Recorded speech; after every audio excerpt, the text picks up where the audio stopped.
We got ourselves another fantastic episode of The God of High School, episode 4, and you know what? I didn't actually think I'd be saying that about this episode, because this episode mainly dealt with Mira's wedding, right? It took up about 90% of the episode. In the webtoon, the wedding, well, I didn't think it was bad by any means. The pacing was just horrible, and it also felt like it came out of the blue. It was like, oh, you like all this action and fighting? Well, here's a subplot about a dude who's trying to marry Mira, and he's got an evil agenda. Like, what? Also, Sung, the dude who was trying to marry Mira, yeah, I hated him in the webtoon. Even with all those negatives though, like I said, I still don't think it's bad. It has a lot of great moments, some of which were left out of the anime, unfortunately. However, the anime's portrayal of the wedding, despite leaving out a few things, is much better than the webtoon, because not only is the pacing expertly nailed, but Sung is an amazing character, dude. This dude had me rolling, bro. He's hilarious. I'll get into more of that stuff later, because for right now, it's time to start at the beginning of the episode. But actually, before that, I need to ask you guys to like, comment, and subscribe with notifications on. It helps out the video and the channel, and it would be much appreciated. Now let's do this. So this episode starts out with the fine-looking nurses, bro. Like,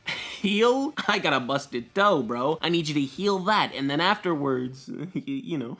But back to the story. So the nurses are there to let everyone know that the prelims are reaching their climax. There are only 4 competitors left: Mira, Han, Mori, and Bion. If you don't know who Bion is, well, there will be a picture up on screen, and he's the dude that knows Brazilian Jiu-Jitsu. He's the one with the purple hair. But anyways, the next fight is going to be Mira versus Han, and that match takes place in this episode, and I have one extreme problem with it, but I'll talk about it more when we actually get to the match. So, after the nurse's announcement, we get our first look at Sung. He's watching our main protagonists walking on the sidewalk from his car. He then quickly drives in front of them, gets out of his car, and asks Mira to marry him. Cue the opening.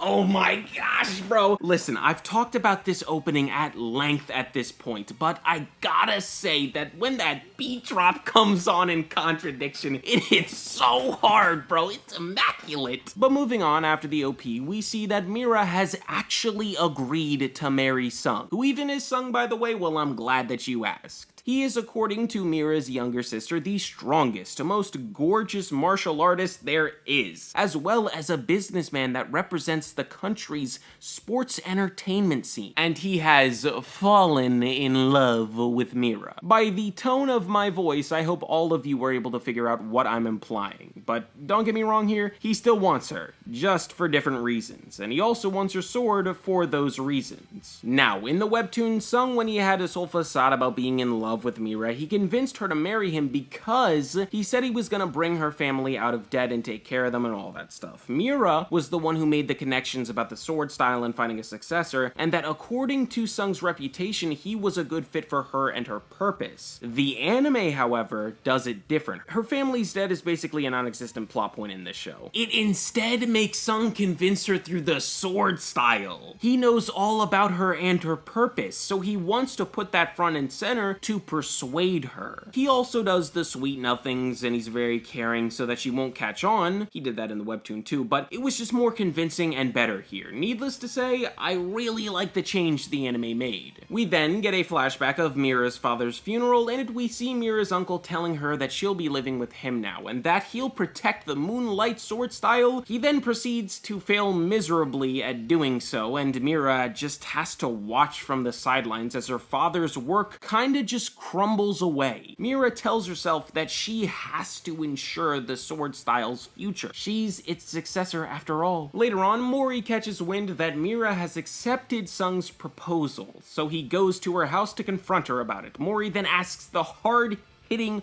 questions. Then he gets hit hard. After being shut down, Mori goes to a phone booth and calls Han. He tries to convince Han to help him with Mira because he can tell something is off. She doesn't look happy and they need to help her. Han tells him that they shouldn't butt into her business and then hangs up on him. It is now the day of the wedding. Mira is all dressed up and she looks absolutely gorgeous, bro. Oh my gosh. But her uncle can tell that something is off because on what is supposed to be one of the most important days of her life, she is putting on an all too familiar forced smile. Her uncle then tries to get Sung to cancel the wedding, but Mira stops him. She knows that Sung's name and power can change the sword style's future for the better, and that's why she's picking him. That's why she feels she has to go through with this. And after that, both Sung and Mira proceed to walk away together. The way that this scene went down in the webtoon is very different, but I like the anime's version way more, because in this version, it makes it seem less like Mira has fallen into a trap, but more like she's willingly walking into it. Not in the sense that she knows exactly what Sung's plan is, more like she has a feeling he's going to use her for something,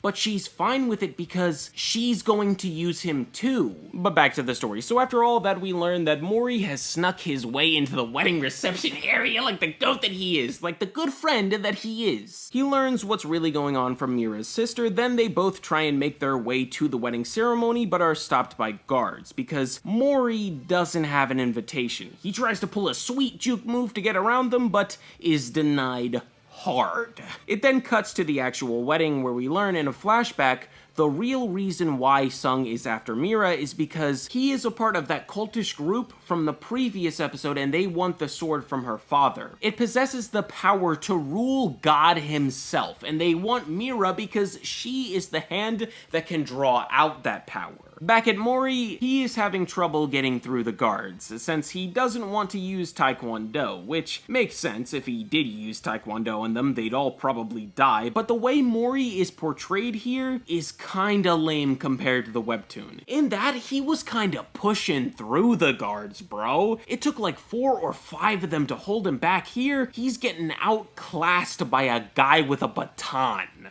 It's kinda whack. But anyways, Han finally shows up, and then he gives the guy with the baton a little push. Yeah, just a little push.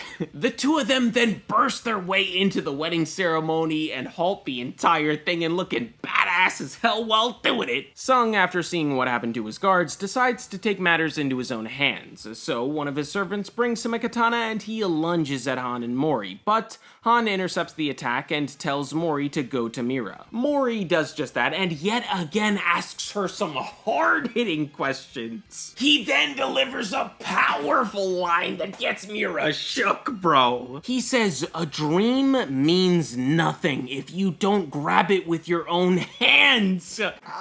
That line puts the power in powerful. After hearing Mori's words though, Mira gets angry, telling him he knows nothing. But instead of Mori getting hit hard again, it's her uncle who gets hit hard. Her uncle then tells her that this isn't what her father would have wanted, that this isn't the way, and her sister tells her the same thing, this isn't the way. Mori then basically finishes it all out by saying, "It's not really that hard, just do what you want." This triggers a flashback of her dad, who tells her the secret of the sword style, and it's kinda what Mori said, just do what you want. This scene was amazing, dude, and I'm not gonna lie, okay? I'm not going to. The music, it almost got me, bro. But moving back to the story, Mira tells Sung that she will not be marrying him. She is going to protect the sword style in her own way. But then, in possibly the most anime villain way possible, Sung throws his head back laughing while bringing his hand to his face, and with one of his eyes covered, he yells out, you know what, saying the words he says would in no way do this moment justice. It's better if y'all just hear the original way that he says it. Stop fooling yourself, you stupid little girl!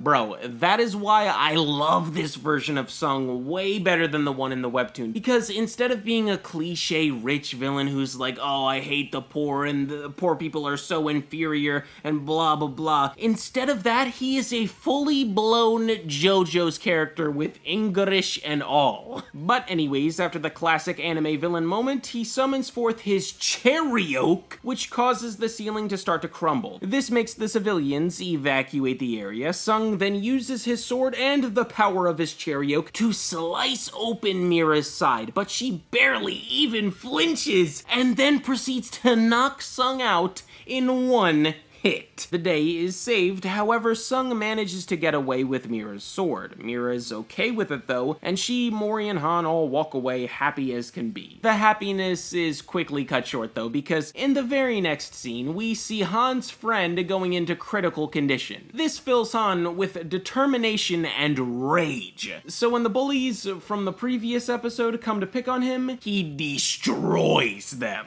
Mira, unfortunately, isn't safe from his rage either, and she gets brutalized during their match. He is punching and kicking her over and over again in the part of her body that was cut open by Sung. It got so bad that the announcer had to stop the fight.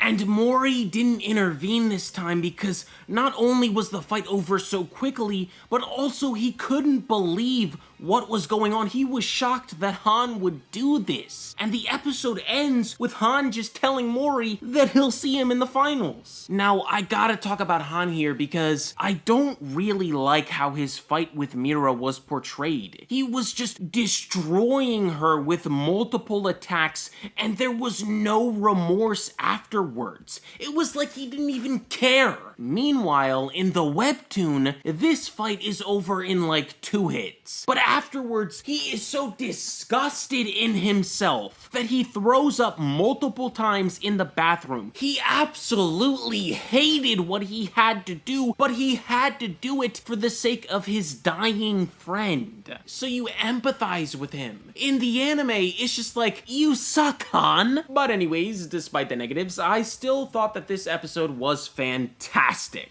Now, with all that said, I'm done here, so peace out, everybody! Yeah!